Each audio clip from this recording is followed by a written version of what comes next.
Hey guys, what is going on? This is WrestleMania back with another episode. Join us now as WrestleMania looks at the 26th of April edition of the Blue Brand, as well as the wildest wrestling news stories you need to know, including rumor that Cody Rhodes injured on SmackDown as Nick Khan unloading his TKO stock, WWE draft results, why did Roman Reigns withdraw from the draft, good news for Dominic Mysterio, Chris Benow drafted a Raw, and more. As always, we won't recap the matches but look at the good, the bad and the downright L. The good, Carito heel turn Carito attacked Dragon Lee. Well, tonight's revelation was anything but surprising. It's a much needed move for the Latino World Order, which has been steadily sinking on SmackDown with repeated losses to Legado del Fantasma. The idea to elevate Joaquin Wild, Zelin Vega and Cruz del Toro by teaming them with Rey Mysterio looked great on paper, but it's been bungled from the start. Everyone in the faction can work, but they've had little direction other than Zelina Vega's brief moment in the spotlight when she wrestled Rhea Ripley at last year's Backlash. With any luck, Carlito's mic skills will jumpstart the LWO with a fresh feud. Co-bloodline brawl. Kevin Owens was eager for revenge for Tomat Tenga playing Demolition Derby with him last week, which led to a ferocious fight. Wrestling fans love brawls, and it's been a while since the WWE Universe saw an out-of-control clash on TV. What made this Donnybrook so devastating was that it began in the backstage area and continued out in the arena during the segment between Damage Control and Bianca Belair and Jade Cargill, which made it feel organic. Adding Randy Orton to the fracas at the right moment only increased excitement. Stratton's sensational push. Tiffany Stratton's push continues, and it's difficult to recall the last time a superstar received such a strong push so early in their career. While there's always the risk of the fans turning on a wrestler when they're pushed this much, it doesn't seem to be a problem. Stratton hasn't disappointed so far, and some fans have to wonder if Stratton will indeed become the center of the universe by defeating WWE Women's Champion Bayley. The only downside to Tiff's push is that the WWE has to maintain it or she'll look like another flash in the pan. The bad, another dud draft. Tonight's draft was another dud, a reminder that the show is nothing but a dog and pony show set up to boost ratings, much like Raw Homecomings and other special editions of the Red and Blue Brand. Tonight's draft saw no major moves as top stars remained on their home brand. SmackDown was also a weak show with no reason for casual fans tuning in for the draft to want to come back next week. Very mid. Cody AJ contract signing. Cody Rhodes' undisputed World Championship reign is off to a bad start, and tonight's contract signing did nothing to help create any excitement for the Cody AJ Backlash bout. Short of a catastrophic lack of judgment, the WWE isn't putting the title on Styles, and the fans know it. WWE has done nothing to make fans think otherwise by creating the illusion that the title might change hands, nor has it created any excitement for the match by Styles insulting Cody or attacking him. Curiously, WWE even had Cody downplay that this is a dream match, as the two have never fought each other, with Rhodes saying this isn't a dream match but a must-win. If this sloppy booking continues, don't be too surprised to hear the boo birds flying into WWE arenas. The downright ugly, nothing ugly but an incredibly average show. Night 1 of the draft was as predictable as Eric Bischoff complaining about Tony Khan. The WWE needs to rethink the draft, and it's surprising that Triple H is booking it so badly. Music. Rumor Cody injured on SmackDown. Topping today's news is a rumor that Cody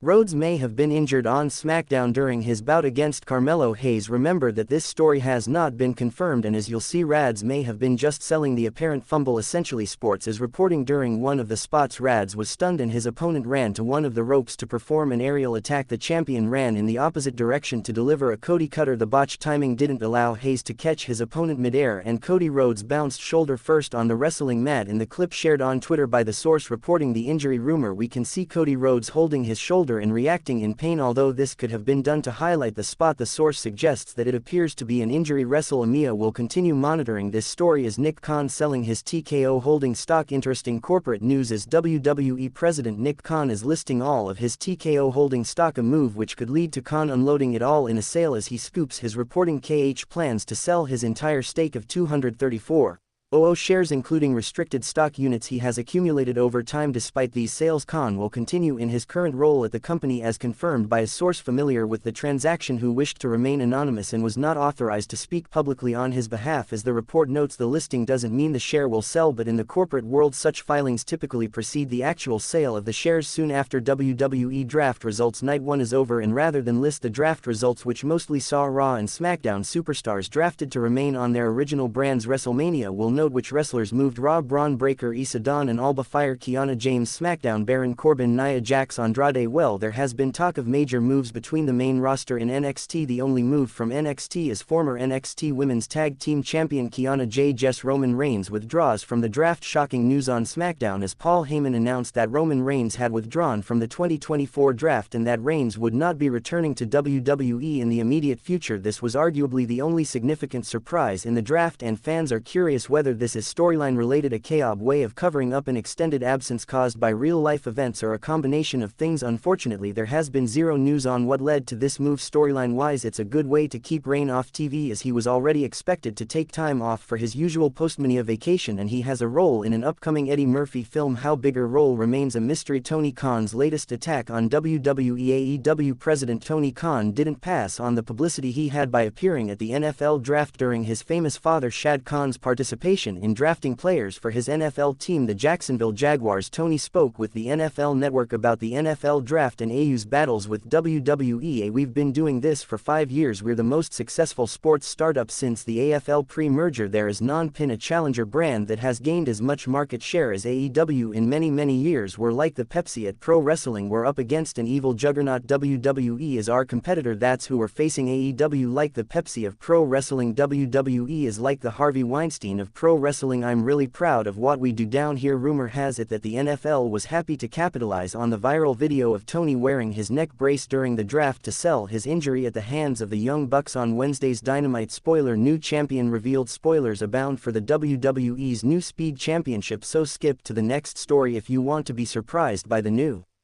champion's identity. The WWE has finished taping the final match in the 8-man tournament to crown the first ever Speed champion. Ringside News' Subit McGee is reporting on the tournament's last few matches. This special match, set to air on X or Twitter in the next few weeks, is part of the latest edition of WWE Speed. If it will showcase Ricochet's semifinal win over JD McDonagh along with Gargano's victory over Reed, fans will likely see the final match broadcast about a week later, with Ricochet emerging as the inaugural Speed champion. What do you think about the WWE Speed program? Do you have any interest in watching it? Did CM Punk lobby for AEW to fire Colt Cabana? Did CM Punk ask AEW to fire Colt Cabana? Punk and Cabana were once close friends but became enemies in real life, leading to a potentially awkward situation when Punk joined AEW, where Cabana had already been employed. There were rumors that Punk might ask for Cabana to be sent packing, but that didn't happen. Nevertheless, there were rumors that AEW did its best to keep Punk and Cabana, who was working in Ring of Honor, apart. Now a new report from the Wrestling Observer newsletter states that Punk wanted Cabana gone. The Observer story cites an anonymous source who claims, "I know there will be a lot of continued discussion about the whole situation with Punk this week, and I just wanted to reach out to give you a perspective and what is ultimately only my opinion. I don't think this entire issue with Punk will be over until AEW and Tony could be truthful that Punk did indeed demand Colt to be fired for no other reason than their previous personal issues. Until AEW can admit that story was true, no one can feel safe to defend themselves in any way. The claim is too detailed to cover in a news video but raises questions about what happened behind the scenes." An anonymous source and one who states, "This is only my opinion," may not seem like a reliable source, so as always, WrestleLania will leave it up to you to decide. Good news for Dominic Mysterio. Good news for Dirty Dominic Mysterio is that he won't need surgery for a recent injury. There was cause for concern after Dave Meltzer reported in the latest Wrestling Observer newsletter that Dominic Mysterio also had an elbow injury. It apparently happened in a 415 match with Andrade and was described to us as a freak accident. He will be undergoing Tommy John surgery on his elbow, which for a baseball pitcher means at least 9 months out. Since he doesn't have to throw pitches hard, his recovery time would probably be a little shorter. As of right now, the plan would be to keep him as a television character while recovering. He was off the European tour and had his arm in a sling on Raw. However, Mysterio tweeted, "No surgery for this guy." No word on when Dirty Dom will be back in action, but WrestleMania sends him its best wishes for a fast and full recovery. Chris Benoit mentioned in the WWE draft. Last but not least, Chris Benoit's name hasn't been forgotten by WWE fans, and apparently one fan in particular shouted Benoit's name during the WWE draft. Triple H announced the final pick of the first round. Raw selects when a fan shouted Chris Benoit's. All WrestleMania can say is that fans are going to fan. Well guys, there you have it, WrestleMania's look at the 26th of April edition of SmackDown, as well as the wildest news, stories and rumors you need to know in wrestling. Be sure to leave your comments and don't forget to subscribe to our channel. Follow us on Instagram and Twitter, and I'll see you next time for some more wrestling content.